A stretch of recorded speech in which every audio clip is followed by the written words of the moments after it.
to 13-month-old Angel Terry, you are not.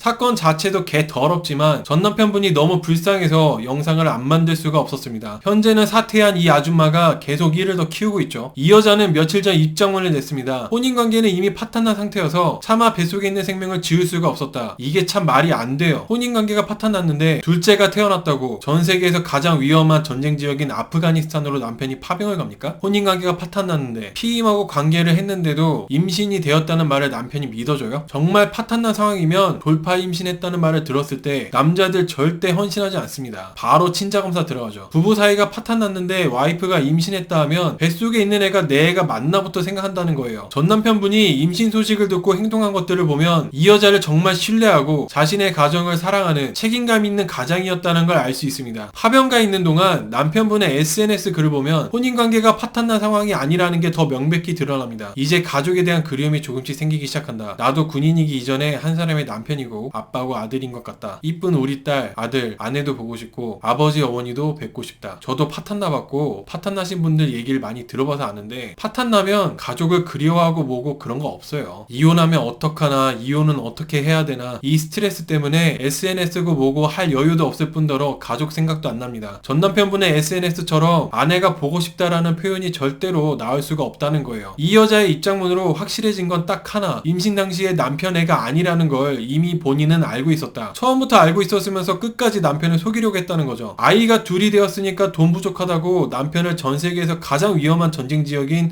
아프가니스탄으로 파병 가게 만들었잖아요. 이렇게 위험한 전쟁터에 파병 가 있는 동안 남편의 통장에서 돈을 싸그리 다 빼서 써버립니다. 파병에서 무사히 돌아오자마자 이혼을 통보하고요. 이혼 통보 이후에도 남편 통장에서 2264원만 남을 때까지 돈을 다 빼가요. 남편분의 어머니는 이 당시 대장암 3기로 투병 중이셨습니다. 남편분은 이혼 과정이 다 끝나고 나서야 아무리 생각해도 둘째를 임신한 시기가 이상하니까 친자검사를 해봤는데 불일치가 나와버립니다. 태어난 둘째 때문에 목숨 걸고 아프가니스탄에 파병 다녀온 건데 내 가족과 갓 태어난 아이만을 생각하면서 힘들고 외로운 파병 기간들을 버텨왔는데 둘째 아이가 내 자식이 아니라는 걸 알게 되었을 때 그 심정이 어땠을까요? 정말 감정이입이 안 될 수가 없었어요. 이 여자에 대한 것들이 전부 사실인 게 드러났음에도 지켜줘야 한다면서 실드를 치는 사람들이 있습니다. 우리 편이니까 사격 중지 이러는 것 같은데 진심 너무 역겨워요. 여러분, 정치적이고 그런 걸 다 떠나서 상식적으로 도의적으로 생각을 해봅시다. 나한테 혹은 내 아들한테 이런 일이 생겼다고 생각을 해보자고요. 이해가 되고 용서가 되고 실드가 쳐지십니까? 더욱더 공론화시키고 사람들에게 상세히 알려서 경각심을 주어야죠. 10년 전 이혼한 거 갖고 공격하지 말아달라던데 이혼했다는 걸로 그러는 게 아닙니다. 결혼 생활 중에 다른 남자 애를 임신하고 출산했으면서 끝까지 남편을 속이려고 했다는 거, 그걸 비난하는 거예요. 사람이 그러면 안 되는 거잖아요. 이혼한 사람들끼리도 이 여자 같은 이혼 사유는 사람 취급 안 해주거든요. 기울어진 결혼 생활을 했네 어쩌네 피해자 코스프레를 하던데 이런 거에 휘둘리는 한심한 분들은 없으시겠죠? 드러나는 사실들에만 주목해보세요. 이 여자에 대한 사실 중에 하나인 위자료 1억 260만원. 과거 김주아 아나운서분이 이혼하면서 받은 위자료가 5천만원입니다. 외국계 증권사를 다니는 전 남편이 김주아 씨에게 유부남인 걸 속이고 결혼하고 상습적으로 김주아 씨를 때렸으며 결혼 생활 중에 불륜까지 저질렀어요. 심지어 김주아 씨와 이혼 소송 중에 불륜녀와의 아이까지 출산합니다. 이렇게 개 막장 종합 선물 세트 같은 짓을 해야 위자료 5천만원 판결이 나와요. 그런데 이 여자는 전 남편분에게 지급한 위자료가 1억 260만원. 남편에게 얼마나 큰 잘못을 했는지 금액이 말해주고 있습니다. 앞으로 이 여자의 둘째 아이 친아빠가 누구인지 밝혀질 겁니다. 전 남편분께서 이 여자와 이혼하면서 생겼던 의문점이나 그동안 이해가 안 되었던 상황들, 10년이 넘게 가슴속에 응어리져 있었던 감정들이 상당 부분 풀리고 해소되실 거예요. 사건의 진상이 낱낱이 밝혀져서 둘째 아이의 친부에게 1억 260만원 이상으로 위자료를 받게 되시길 바라겠습니다. 오늘 영상은 여기까지입니다. 영상이 유익했다면 구독과 좋아요 부탁드립니다. 끝까지 시청해주셔서 감사합니다.